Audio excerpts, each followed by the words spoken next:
What does he want to be when he grows up? Pilot. Pilot? Do you have a place that you've heard of that you want to go? Switzerland. Switzerland? What are you most concerned?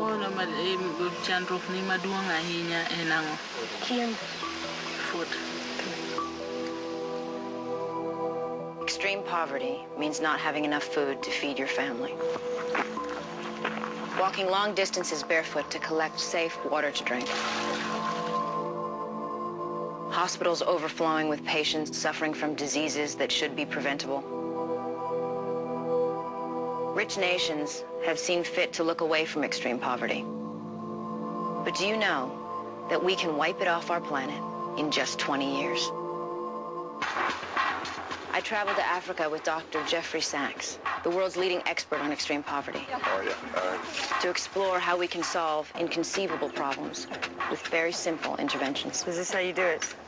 He took me to the village of Sauri in western Kenya and showed me that the people here are not lying down. This is Monica's farm.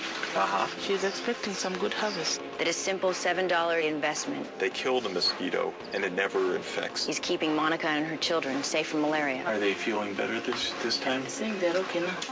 That proper farming techniques have provided Kennedy. These are my crops, very tall, very healthy. With 20 times the food that he used to produce.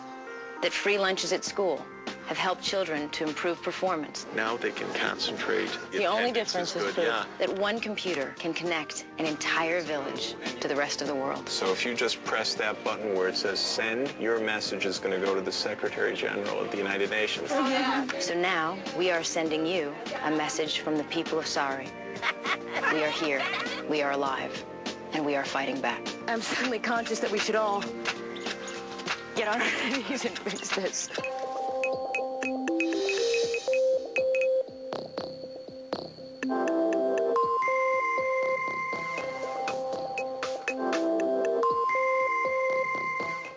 May 29, 2005.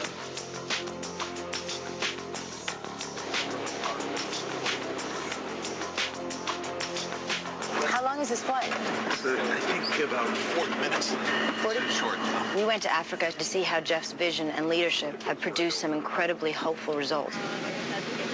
All these populations are far from their natural seaports, and so they have a very hard time trading, and they live in a lot of economic isolation. I didn't go to college, so I get an education in economics and life from who I believe is one of the smartest people in the world when it comes to that. So. This is an opportunity, traveling with Angelina, to see how our generation could really be the ones to conquer extreme poverty.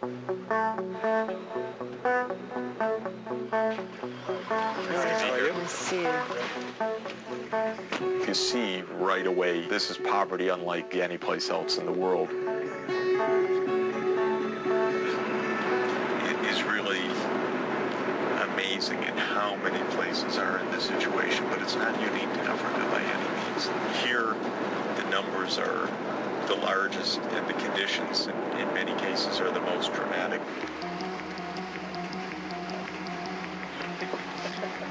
Here we are. You're stuck. Yeah, I'm stopping the sides. Very few trucks around. They may be 15, 20, 25 years old. These trucks are trying to survive themselves.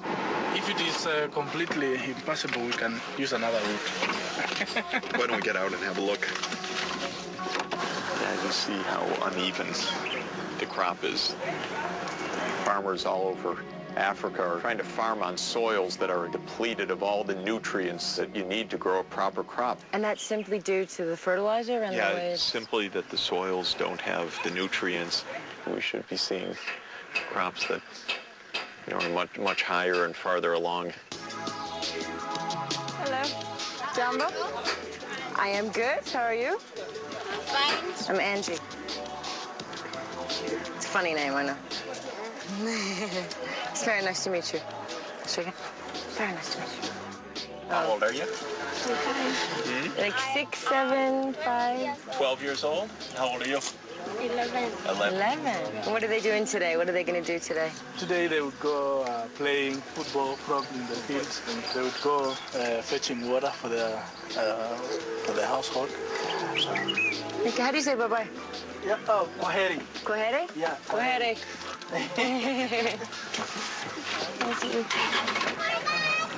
Bye-bye. You see how incredibly short they are? For 12. The result of chronic undernourishment. Yeah, that's small. And yeah, very, very small. You see them playing and making toys, and they have so much hope. And it is very inspiring, but it is also very sad because you know there is going to be that day that they realize what their life is and they understand how much they don't have.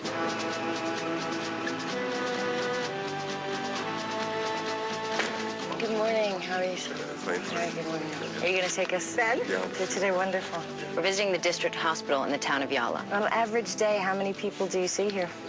It depends. On very busy days, about 300. And how many doctors are here? I'm the only doctor. You're the only doctor for 300. Yeah. What is How would you that? like to call that for your ambulance? Jesus. That says quite a lot, doesn't it? Yeah, that's been there on the block for a while.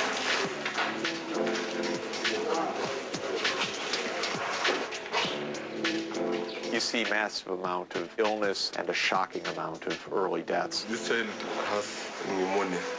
Very severe. This child he also had malaria. And the mommies sleep with the babies at night here? Yeah. All these ladies in this room? They are in this room. They share bed.